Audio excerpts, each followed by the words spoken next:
Así pasa, ¿verdad? Cuando come uno mucho, por eso yo no comí. Imagínate que se duerma alguien predicando, ¿cómo sería, no? Se vería chistoso. Un día lo voy a intentar, a ver qué dice, a ver qué hace.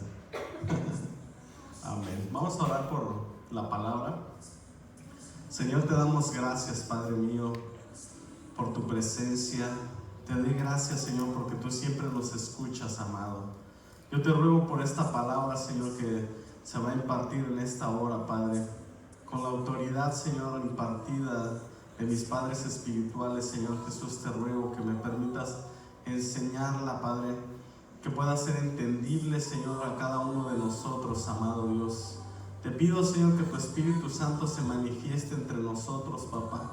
Yo hablo, Señor, al Espíritu, Señor, del norte, del sur, que sople sobre nosotros, Señor, en esta noche, Padre. Que estar congregados aquí, Señor, no sea en vano, mi Dios, sino que podamos darte, Señor, y recibir también algo glorioso, Señor. Te pido, Señor, por ángeles entre nosotros.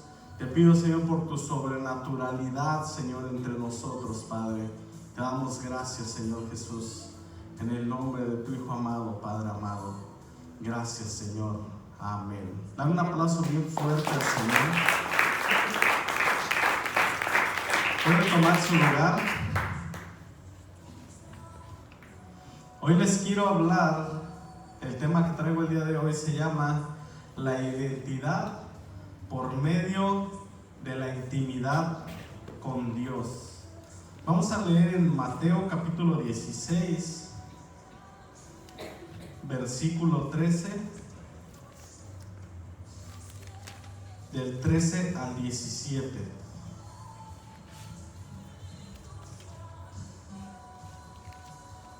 Mateo capítulo 16, versículo 13 al 17.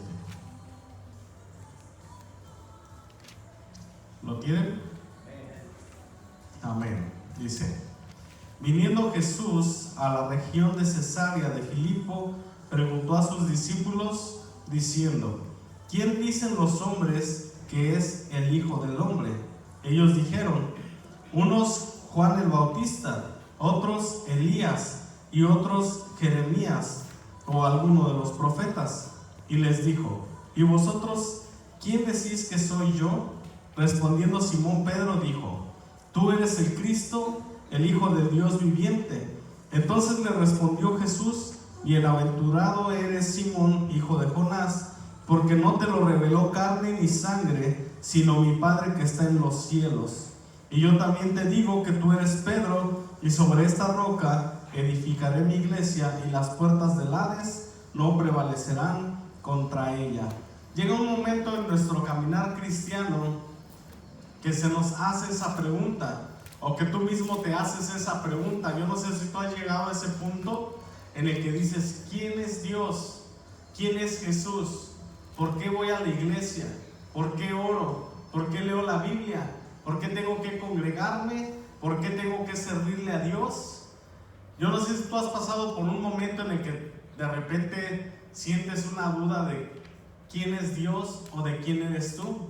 Pues aquí Jesús a ellos les hace esta pregunta después de tiempo que ellos ya habían caminado con Él, después de tiempo de que ellos estaban viendo milagros, gente convirtiéndose, viendo el poder de Dios manifestarse a través de Jesucristo. Pero llega un momento en el que Jesús los pone a prueba con esta pregunta y les dice: ¿qué dice la gente que yo soy? Y dicen: unos dicen que eres Juan el Bautista. Obvio, los discípulos sabían que no era Juan el Bautista, ¿verdad? Porque conocían a Juan el Bautista. Dicen: otros dicen que eres Elías. Pero ¿cómo iba a ser Elías si Elías ya había sido de tiempos pasados? Decían otros que eres un profeta, o que eres un gran profeta, o que eres esto, o que eres aquello. Quizás algunos también decían que tal vez Jesús era un farsante. Pero Jesús dice: ok, no importa lo que los de afuera digan, ahora, ¿quién dicen ustedes que yo soy? O sea, dejemos a un lado qué dice la gente allá afuera que es Jesús, porque muchos ni siquiera creen en Jesús. Dicen que cómo van a creer en algo que ellos no vieron, que cómo van a creer en alguien que a ellos no les consta que verdaderamente existió, o cómo van a creer en Dios. O hay gente que cree en otros dioses, que tú les preguntas de Jesús y te dicen, no sé quién es, nunca había escuchado de él. Pero ¿qué dice la iglesia de Jesús? ¿Qué decimos nosotros de que es Jesús? ¿Quién es Jesús para nosotros? Y aquí Pedro le responde, dice en el 16, respondiendo Simón Pedro dijo, tú eres el Cristo, el Hijo del Dios viviente. Pero ¿por qué Pedro contestó esta respuesta? ¿Qué lo llevó a él a contestar esta respuesta? Lo que lo llevó a él a contestar de esa manera fue que él había caminado con Jesús, fue que él dormía con Jesús, comía con Jesús, iba para todos lados con Jesús. Todo el tiempo él tenía una comunión con Jesús, una comunicación con Jesús. Platicaba con él, Jesús platicaba con él también, le respondía, le enseñaba cosas. Pedro le preguntaba, Jesús le respondía. Tenía una comunicación que a él lo hacía entender que Jesús era el Hijo de Dios. Y Jesús le dice, bienaventurado, porque no te lo reveló carne ni sangre, porque te lo reveló mi Padre. Cuando nosotros tenemos una intimidad con Dios, nos lleva a obtener revelación de lo que es Jesús. Nos lleva a obtener revelación del Padre. A veces lo vemos muy a la ligera y decimos, ¿por qué tengo que orar? ¿Por qué tengo que interceder? ¿Por qué no nada más leo la Biblia? ¿Por qué no nada más pongo mejor una predicación y me edifico y ya con eso? ¿O por qué no nada más paso enfrente cuando abren el altar y que me den una palabra, que la profeta me profetice algo para que me anime? Decimos, ¿por qué tenemos que tener relación con Dios? Pues es que si nosotros no tenemos relación con Dios, no vamos a tener revelación. Imagínate si muchas veces no tenemos revelación de quién somos nosotros. Te preguntan quién eres en Dios y muchas veces decimos, todavía no sé. Todavía estoy orando para ver para qué Dios me llamó. Todavía estoy orando para que Dios me diga de qué voy a servir yo o qué voy a hacer yo. Pero cuando empezamos a tener una relación con Dios, entonces Dios empieza a tener una comunión más íntima con nosotros. Yo no sé si tú has tenido un amigo o una amiga que de repente te confiesa algún secreto muy íntimo y te dice, esto no se lo había dicho a nadie. Tú eres la única persona que lo sabe, o tú eres la primera persona que yo le digo esto, o que yo le confieso esto, o que yo le confío este secreto. Pero ¿por qué se llega a ese punto? Porque ya tienes una confianza ganada de esa persona, porque ya ha visto que eres leal, porque tienen comunicación, porque platican mucho y porque se abre contigo. Entonces así es Dios con nosotros. Cuando tú empiezas a platicar con Dios y a tener una comunión con Él, Dios empieza a ver que eres una persona a la cual Él puede confiar, una persona a la cual Él puede confiarle sus secretos, una persona a la cual Dios puede revelarle cosas y que no le van a afectar. Y es lo que Dios quiere hacer con nuestras vidas. Él quiere revelarnos lo que Él quiere hacer con nosotros. ¿Cuántos de ustedes aquí pueden decir, no levanten la mano, nada más ahí medítenlo, pero cuántos de ustedes pueden decir, ya sé para qué Dios me llamó? ¿O cuántos de ustedes pueden decir que se topan con alguna situación, con algún problema, con alguna persona, con alguna necesidad, y que Dios te habla y te dice, esta es la situación, esto es lo que está pasando con esta persona? Me pasó, y no que hable que yo tengo una super relación con Dios, ¿verdad? Sobrenatural, pero he logrado experimentar que Dios me revele o me dé revelación de algunas situaciones, de algunas cosas. Teníamos el caso de un muchacho que está en drogadicción, su familia lo juzga, todos lo critican, todos dicen que él no sirve para nada, que él no va a hacer nada. Y él trabaja para mí. Y un día no fue a trabajar por lo mismo. Y yo dije, ya, hasta aquí, lo voy a correr. Ya no, yo necesito gente responsable, que quiera trabajar. Yo no voy a estar aguantando esta situación. Pero cuando ese día yo iba manejando, Dios me habla y me dice, tienes que ser paciente, tienes que ayudarlo, porque él tiene potencial, porque lo que yo he hecho en ti lo puedo hacer en él, las cosas que a ti te he dado se las puedo dar a él también, lo que tú has logrado él también lo puede lograr. Y Dios me dijo, en este momento él es débil, pero va a llegar en un punto donde él va a ser fuerte y va a ser poderoso delante de mi presencia. Y vi las cosas completamente diferentes. Tú te das cuenta cuando una persona no ora, cuando una persona no tiene intimidad con Dios. Te das cuenta en su manera de comportarse, te das cuenta en su manera de hablar, cómo se expresa de las demás personas, qué tanto se sujeta a sus autoridades, qué tanto respeta a sus autoridades, qué tanto está en su misión a sus padres espirituales, a sus mentores, a sus líderes, qué tan bien habla o qué tan mal habla de sus líderes. Cuando una persona no tiene comunión con Dios completamente, va a la contraria de todo lo que Dios está haciendo. El barco en el que nosotros vamos va en una dirección y la persona que no tiene comunión con Dios quiere ir para otra. ¿Por qué? Porque no tiene esa revelación que Dios le va a traer a su vida. Ahora esta revelación es para todos. Dios quiere darnos revelación a todos. Dios quiere hacernos grandes a todos. Dios quiere llenarnos de poder a todos. No es nada más para una cantidad selecta, como piensan en otras sectas, en algunas sectas, que dicen, no, es que la salvación es nada más para un cierto número y los demás se van a quedar dormidos y ya no van a despertar y bla, bla, bla. Pero no es así. O sea, Dios no hace acepción de personas. Tú puedes ver la persona más ruin, más menospreciada, más odiada por toda la gente, pero si esa persona decide empezar a buscar a Dios, Dios lo va a transformar, Dios lo va a usar, Dios lo va a empoderar, Dios lo va a llevar a hacer lo que Él quiere hacer.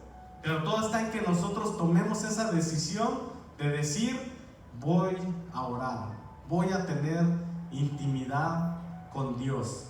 Cuando nosotros no tenemos esa intimidad, no logramos tener una identidad. Por eso el tema, la identidad por medio de la intimidad con Dios. Y como no conocemos una intimidad, no tenemos una identidad, estamos en busca de una identidad y adoptamos patrones de otra gente, queremos ser como otra gente, anhelamos lo que otra gente tiene. Por eso en iglesia se da en ocasiones la rebelión, la división, porque hay gente que quiere sobrepasar a los pastores y que dicen, yo soy mejor que mi pastor, yo ya debería de tener una iglesia, yo ya debería de abrir una iglesia, y van, le hablan a las demás personas que no tienen tampoco identidad y se los llevan. Porque ¿qué empiezan a hacer? Como cuando David era rey y dice que su hijo Absalón se sentaba fuera del palacio y toda la gente que venía, Absalón iba, los abrazaba, los besaba, le decía, mi amado, tú eres también mi hermano, aunque no seamos del mismo padre. Y a ver, cuéntame, ¿qué vienes a hablar con el rey? Y decía, es que mira, vengo a ver si el rey me puede hacer justicia en esto, en aquello. Y Absalón le decía, ¿quién me hiciera a mí rey? Si yo fuera rey, yo te haría justicia. Si yo fuera rey, te bajaría los impuestos. Si yo fuera rey esto, si yo fuera rey aquello. Como que él quería decir, yo soy mejor que mi padre. Y hay gente que a veces así actúa, yo soy mejor que mi pastor. Si yo fuera pastor, yo haría esto, yo haría aquello. Si yo fuera líder, si yo fuera mentor, haría las cosas mejor. o podría ser esto, podría ser aquello. Falta de identidad. Cuando tú sabes quién eres, no hay nada que te haga que te muevas. Cuando tú sabes para qué Dios te plantó en una casa, en un ministerio, no hay nada ni nadie que te vaya a intimidar. Tú no estás como que, oh, me va a ganar el puesto, oh, me va a bajar ese, me va a bajar aquello. No, tengo que competir contra esta persona, si no me va a ganar. No, yo digo, gloria a Dios, si a mí me sobrepasa alguno de mis líderes, gloria a Dios, eso es lo que yo quiero.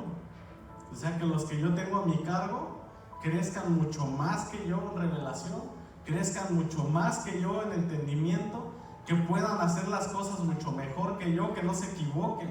Y cuando yo los vea que me están hasta sobrepasando, amén. Y si un día a mí me toca tener que sujetarme a ellos, amén, me sujeto. Porque mi identidad sé que soy hijo de Dios. Y nada de eso, nada me lo va a quitar. Entonces, la falta de identidad es algo que destaca en muchas iglesias y lamentablemente se ve en muchas iglesias.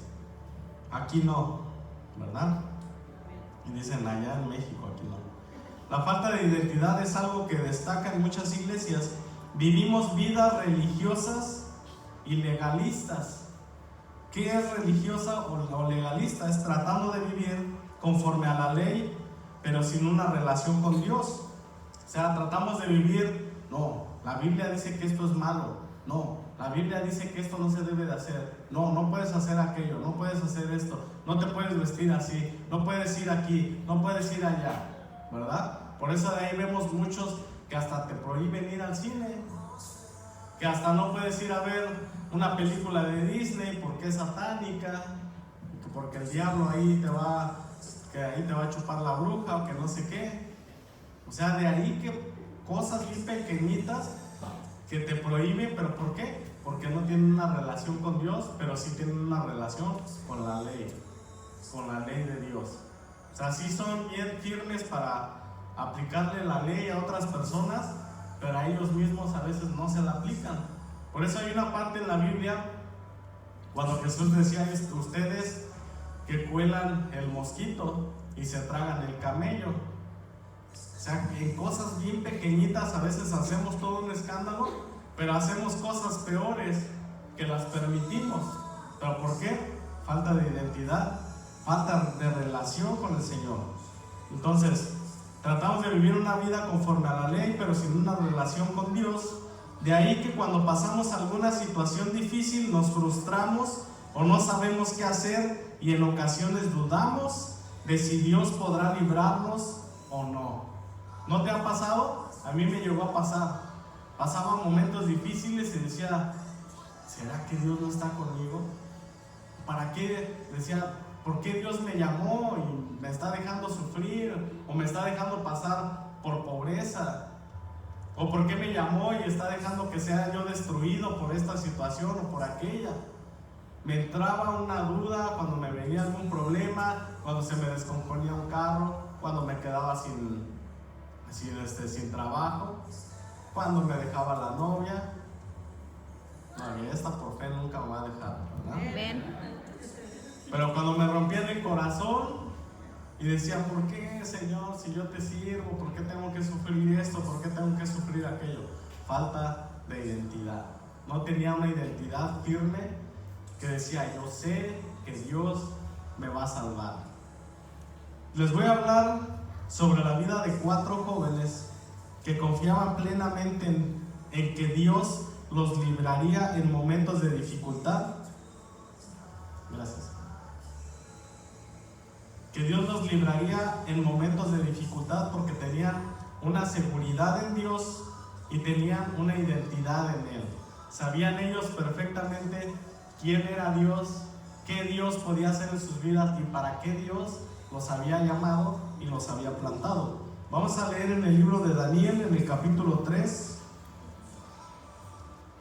en el versículo 14.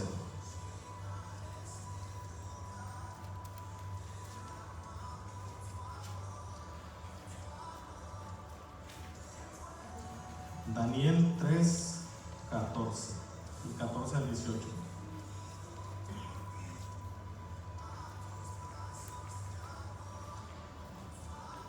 ¿Lo tienen? Amén. Permítanme que yo no. 3, 14 al 18. Habló Nabucodonosor y les dijo: es verdad, Sadrach, Mesach y Abed-nego, que vosotros no honráis a mi Dios, ni adoráis la estatua de oro que he levantado. Ahora pues, ¿estáis dispuestos para que al oír el son de la bocina, de la flauta, del tamboril, del arpa, del salterio, de la zampolla y de todo instrumento de música, os postréis y adoréis la estatua que he hecho? Porque si no la adoraréis, en la misma hora seréis echados en medio de un horno de fuego ardiendo, y que Dios será aquel que os libre de mis manos. Y imagínate estar en una situación así. A veces yo pienso que muchos de nosotros diríamos: no, está bien, ya, ahí muere, me postro y ya, todo bien, no pasa nada. ¿Por qué? Porque a veces amamos más nuestra vida, a veces amamos más nuestra comodidad, no queremos ser incomodados, no nos gusta ser incomodados. Imagínate, estos jóvenes andaban como si nada en el reino, y de repente suena la trompeta para que todos se inclinen, para que todas las naciones doblen rodilla delante de la imagen de Nabucodonosor. Y yo me imagino que ellos iban caminando y suena la trompeta y van a decir: ¿ahora qué tienen fiesta? ¿Dónde está la pachanga o qué? Y empiezan a ver que toda la gente se empieza a inclinar, y tal vez ellos dicen: pues ahora qué está pasando, ¿por qué se inclinan?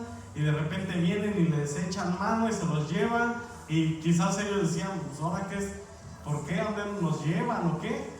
Y el rey Nabucodonosor ahí les dice entonces, ¿verdad?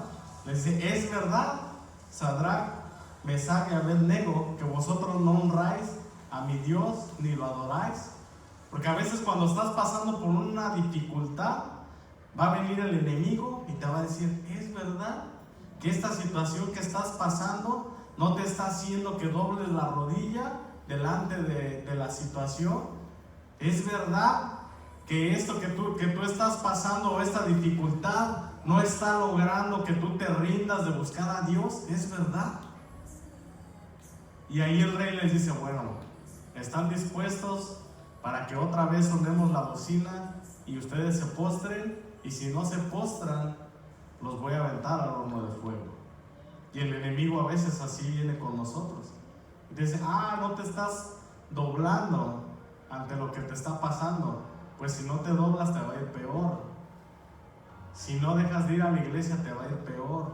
Si no dejas de ir a la oración, te va a ir peor. Deja de ir a la iglesia, ya no ores, ya no leas, porque te va a ir peor. Y mucha gente se postra ante esas situaciones. Dice: no, está bien, no quiero que me vaya mal. Y de ahí el dicho que mucha gente ha dicho: cuando estaba en el mundo me iba mejor, cuando estaba en el mundo estaba mejor, cuando estaba en el mundo tenía más trabajo, cuando estaba en el mundo tenía esto, tenía aquello, y ahora que vine a Cristo no tengo nada, todo lo he perdido. ¿Por qué? Porque el enemigo va a venir a querernos hacer postrarnos a esas cosas que nosotros adorábamos, o que toda la gente de afuera adoraba. En el 16 dice: Sadrach, Mesach y Abed-nego respondieron al rey Nabucodonosor diciendo: no es necesario que te respondamos sobre este asunto. Imagínate cómo lo tomaron tan a la ligera que dijeron: tú estás loco, ni siquiera te tenemos por qué responder ni decirte nada, porque no nos vamos a postrar. Dice: he aquí, nuestro Dios a quien servimos puede librarnos del horno de fuego ardiendo, y de tu mano, oh rey, nos librará. Ellos se lo dijeron como una afirmación.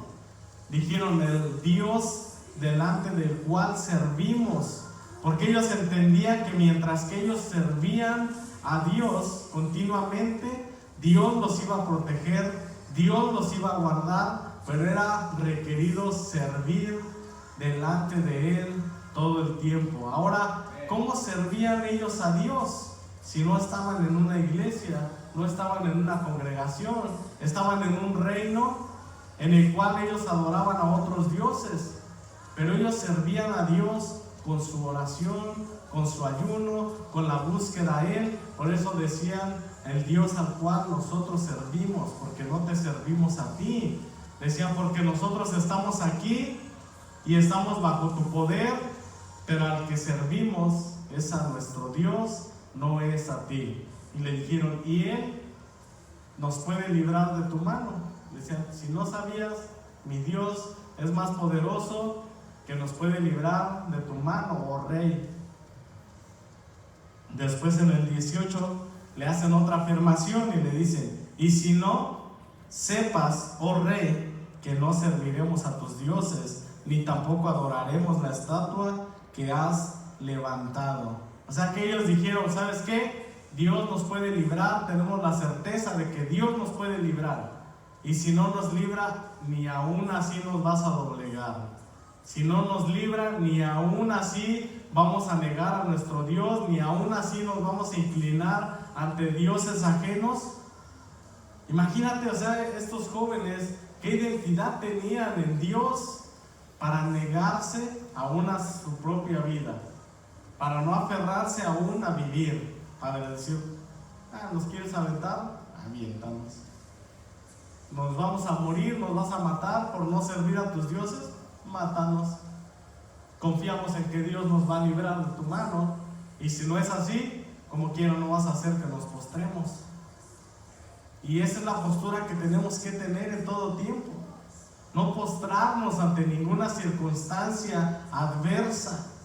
No doblar nuestra rodilla ante ninguna situación difícil o complicada que nosotros estemos pasando, sino que nuestra fe sea firme de estar en el Señor. Padre, yo sé que tú me puedes librar, pero si no me libras, amén, yo te voy a seguir amando y te voy a seguir buscando y voy a seguirte sirviendo de la misma manera.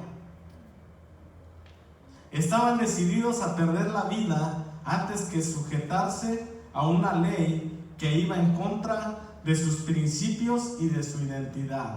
Estos jóvenes ya tenían una identidad en Dios, ya sabían quién eran delante de Dios, y no iban a perder eso solamente por una tonta ley que habían puesto, por una imagen gigante que habían puesto. Vamos a leer ahora en el capítulo 6, versículo 12 al 20.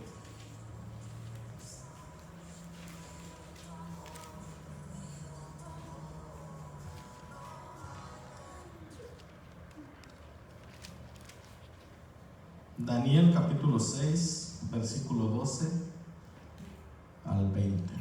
¿Lo tienen? Amén. ¿Se están recibiendo de parte de Dios? Amén. ¿Por qué no le das un aplauso bien fuerte al Señor? Para despertar, hermano, nos vamos a quedar aquí. Me voy a poner a hacer sentadillas para que despierten. Versículo 12. Fueron ante el rey y le hablaron del edicto real. ¿No has confirmado edicto que cualquiera que en el espacio de 30 días pida a cualquier dios u hombre fuera de ti, oh rey, sea echado en el foso de los leones?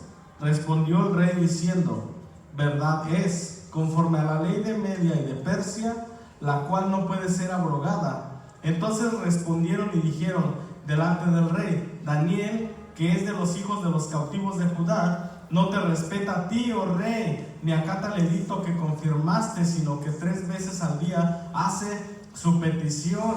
Al enemigo le enoja que nosotros no lo respetemos. Al enemigo le enoja que nosotros no nos postremos delante de él. Al enemigo le enoja que nosotros no le sirvamos a él.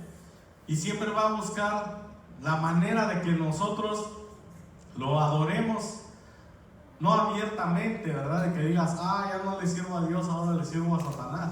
Sino en qué manera nosotros le vamos a adorar. En que nos traiga un dardo, nos traiga un ataque y nosotros cedamos. Digamos: está bien, ya no voy a hacer, ya no voy a orar porque ya no quiero que te levantes contra mí. Ya no voy a leer la Biblia, ya no voy a ayunar porque no quiero que hagas algo en contra de mí, no quiero que que me vayas a quitar el trabajo, no quiero que me vayas a quitar la vida, no quiero que mi mujer se vaya a ir, o no quiero que mi esposo se vaya a ir, mejor ya no le sirvo a Dios, nada más voy los domingos y ya es todo lo que voy a hacer, ¿verdad? El enemigo le enoja cuando tú te resistes a él y tú dices, no, yo le sirvo a Dios y yo le voy a buscar. Y Daniel escuchó del edicto, pero no lo movió, y aún hasta abría las ventanas y oraba a Dios desde la ventana, aunque toda la gente lo viera. Y él decía, yo no me voy a avergonzar de servir a Dios. Y si ese edicto hace que me maten, pues que me maten, pero yo no voy a dejar de servir a mi Dios. Después dice, cuando el rey oyó el asunto, en el 14, el asunto le pesó en gran manera y resolvió librar a Daniel. Y hasta la puesta del sol trabajó para librarle. Pero aquellos hombres rodearon al rey y le dijeron, sepas, oh rey, que es ley de Media y de Persia, que ningún edicto u ordenanza que el rey confirme puede ser abrogado. Entonces el rey mandó y trajeron a Daniel y le echaron en el foso de los leones. Y el rey dijo a Daniel, el Dios tuyo, a quien tú continuamente sirves, Él te libre. ¿En qué manera Daniel servía continuamente a Dios? En su oración, en su intercesión. ¿Cuál era el trabajo de Daniel? Que pedía por el pueblo, que pedía por los pecados, que decía, Señor, perdónanos porque hemos pecado. Y en esa manera él servía. Aún se puede decir que servía como un sacerdote que estaba intercediendo por el pueblo delante de Dios en todo tiempo. Pero te das cuenta cómo el rey no tenía identidad, aún él siendo el rey, no tenía identidad de rey. Que vinieron unos criados y le dijeron, tú pusiste las leyes, ahora tienes que cumplirlas, porque esa es la ley de todo Persia. Y el rey pudo haber dicho, sí, pues para que vean que yo soy rey y aquí mis chicharrones truenan, vayan y mátenmelos a estos. Y él pudo haber dicho, sí, pues como yo soy rey y aquí se hace lo que yo quiero, me cambian ese edicto, ya no existe más.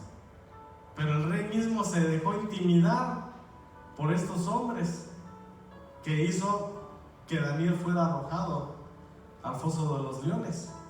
Pero él le dice, el Dios tuyo, a quien tú continuamente sirves, Él te libre.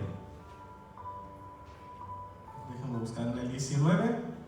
El rey pues se levantó muy de mañana y fue apresuradamente al foso de los leones. Y acercándose al foso llamó a voces a Daniel con voz triste y le dijo, Daniel, siervo del Dios viviente, el Dios tuyo, a quien tú continuamente sirves, ¿te ha podido librar de los leones? Entonces Daniel respondió al rey, oh rey, vive para siempre. Mi Dios envió su ángel, el cual cerró la boca de los leones para que no me hiciesen daño, porque ante él fui hallado inocente y aún delante de ti, oh rey, yo no he hecho nada malo. Si te fijas, después hace esta otra afirmación de que Daniel servía continuamente al Dios verdadero. ¿Pero por qué? Porque la gente veía que Daniel lo hacía, porque la gente podía ver el testimonio de Daniel. Por eso el rey decía, tu Dios al que tú continuamente le sirves, porque el rey mismo veía cómo él era su servicio. Él veía cuál era la amabilidad de Daniel para con las personas. Él veía cuál era el respeto de Daniel para con las personas. Imagínate Daniel con el poder que Dios lo estaba utilizando, con el poder que tenía para poder discernir sueños, y Dios lo respaldaba y Dios le mandaba ángeles. Daniel pudo haber hecho una rebelión en contra del rey, y él pudo haber juntado a los judíos y haber hablado y haber dicho, no, Dios es fuerte y nos va a librar, vamos a levantarnos en armas y vamos a derrocar al rey. Pero no, Daniel aún se sujetaba al rey, aunque fuera de otra nación. ¿Por qué? Porque él sabía lo que era, él tenía identidad y él sabía para qué Dios lo había puesto en esa nación, o por qué se lo había llevado a esa nación. La identidad en Dios te lleva a confiar plenamente en Él, de que nada malo te va a pasar, aunque tú veas lo contrario, aunque tú ya te veas rodeado por enemigos, aunque ya tú te veas rodeado por alguna circunstancia, tú tienes la confianza de que Dios vela por ti. La identidad te lleva a confiar en Dios, de modo que si murieras por causa de Él, aún Él sería glorificado. La identidad en Dios es que no vivamos nosotros, sino que viva Él. Fíjate cómo es el diablo, que él no quiere que Dios se lleve toda la gloria, que primero quería matar a Jesús, cuando le dijo: arrójate del pináculo del templo, y Dios va a mandar sus ángeles a guardarte, y no te va a pasar nada, y no te vas a morir. Y primero lo quería matar, pero después lo quería librar. Satanás quería después librar a Jesús de la muerte. Porque ¿por qué pasaban los sacerdotes enfrente de él y le decían: si eres el Hijo de Dios, bájate? Aún lo estaban tentando a que se bajara, a que no muriera. Primero lo quería matar por suicidio, y después lo quería salvar porque Jesús renunciara a morir en la cruz. Y así va a ser el enemigo a veces con nosotros. O sea, él a veces va a querer que nosotros renunciemos para que el nombre de Dios no sea glorificado. ¿Te imaginas si Daniel hubiera accedido a lo que el rey había puesto el edicto? O si Sadrach, Mesach y Abednego hubieran accedido, no se hubiera hablado de ellos en la Biblia, o no hubieran dado a conocer a Dios en todos los alrededores. Pero aún Nabucodonosor, cuando vio que fueron librados del horno de fuego, él proclamó y dijo: el Dios de ellos va a ser el Dios de todos nosotros.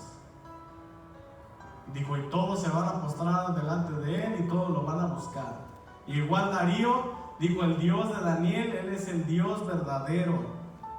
Fue exaltado porque ellos no escatimaron su vida. Dijeron: prefiero que digan que morí por Dios a que viví sin Dios. Entonces, vamos a leer en Filipenses capítulo 1, versículo 21.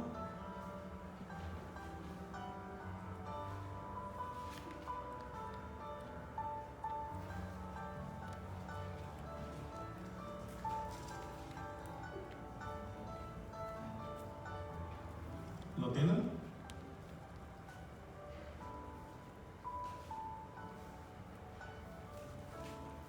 Dice: porque para mí el vivir es Cristo y el morir es ganancia.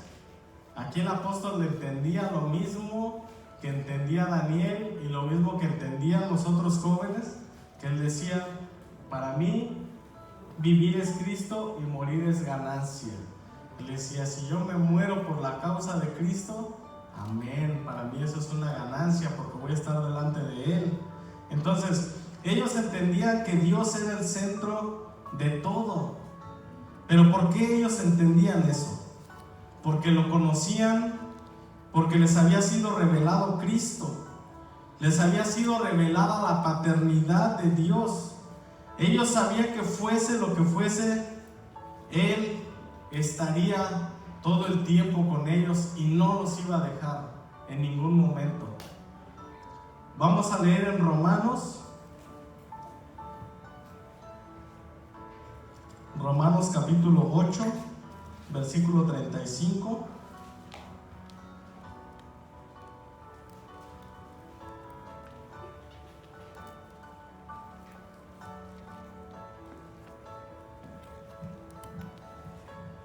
¿Lo tienen?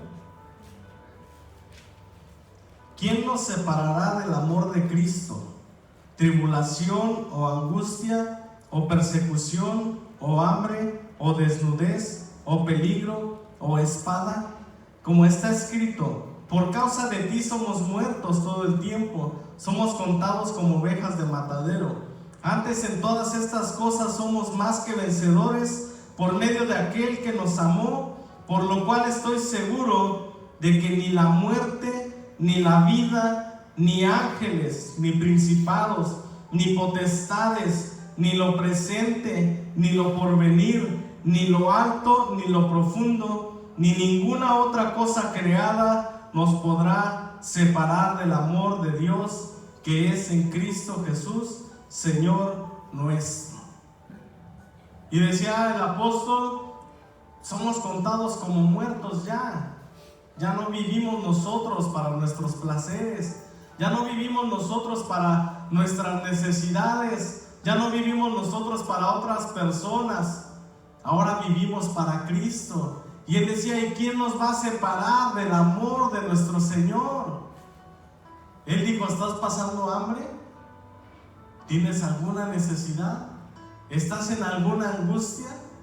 Nada de eso te va a poder separar del amor de Cristo. Porque una vez que Cristo nos agarra, ya no nos suelta. Él ya no nos deja. A mí una vez me enseñaron, hace como unos 14 años, me pusieron un ejemplo, que ese ejemplo marcó mi vida. Y cada vez que yo quería soltarme de Dios, yo me acordaba de ese ejemplo y me hacía otra vez buscar a Dios. Yo decía, tú nunca me vas a dejar, tú nunca me vas a soltar. Y esta persona me dijo, Dios te tiene bien agarrado, porque Él es nuestro amigo. Y un amigo cuando te agarra, no te suelta, aunque tú te quieras soltar. Se los voy a ejemplificar también. Pasa, Mikey. Cualquier otra persona te va a agarrar así. ¿Te puede soltar así? A ver, jálate. Sí. Si Dios te agarrara de esta manera y tú te quieres ir, te le sueltas, ¿verdad? Pero si tú agarras, agarran así, de esta manera. Si tú agarras a alguien, aunque suéltate, tú suéltame. Aunque se suelte, yo lo tengo bien agarrado, ¿verdad? No lo voy a dejar ir. A menos que yo quiera y lo suelto, se va. Pero Dios es así. Dios nos tiene agarrados de esa manera. Pues sentarte, gracias. Dios nos tiene agarrados de esa manera. De manera que cuando tú te quieres soltar, que cuando tú dices, ya, no quiero nada con Dios, Dios te tiene colgando todavía, agarrado, a que tú decidas otra vez agarrarte y conectarte a Él nuevamente, y otra vez, y Dios dice, vamos para adelante otra vez, no te detengas, no te pares, te soltaste de mí, pero yo nunca te solté. Así es Dios con nosotros. Por eso Pablo lo entendía y él dijo, ¿qué me puede separar del amor de Dios? Dijo, nada. Y Pablo ya había pasado por un montón de amenazas, lo habían apedreado, lo habían azotado, había pasado hambres, había pasado naufragios, lo mordió una víbora una vez y le dijeron, no, pues ya le tocaba que se muriera, porque venía como preso. Dijeron, este ha hecho muchas maldades en su vida, que la libró del naufragio y lo mordió la víbora para que se muera, pero vieron que no le pasó nada y el nombre de Dios fue glorificado. ¿Por qué? Porque cuando a Pablo lo mordió la víbora, no estuvo, me voy a morir, un doctor, denme un antídoto, me voy a morir, Señor, ¿por qué me voy a morir ahorita? Sino que él lo picó y ha de haber dicho, Señor, mi vida está en tus manos, yo confío en ti, confío en tu palabra, sé quién soy, sé que mi tiempo todavía no ha llegado y que no me voy a morir por esta picadura. Y no pasó nada, no se murió. Nada nos podrá separar del amor de Dios, nada ni nadie, pero todo esto tiene un comienzo. ¿Dónde comienza? Uno a veces habla tanto de las cosas que hicieron los grandes siervos de Dios, y Moisés abrió el mar, y David lo que hizo, mató al gigante, y todo lo que los padres de la fe llegaron a hacer, y Abraham casi sacrificaba a su hijo, y esto y el otro, y hablamos de lo grande que ya lograron hacer, como Daniel, Sadrach, Mesach, y ellos. Ponemos el ejemplo, mira, ellos no negaron a Dios, pero todo tuvo un comienzo. Por eso es lo que te digo, aunque tú puedas decir, ahorita estoy pequeñito, estoy empezando a conocer de Dios, ¿cómo Dios me va a usar a mí? ¿Por qué Dios? Todos tenemos un comienzo pequeño. Nadie empieza grande. Pero está en nosotros que nosotros crezcamos en el Señor. Y fíjate, ¿cuál fue el comienzo? Daniel capítulo 1.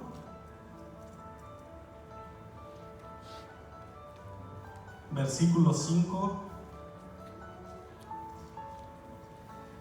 al 9.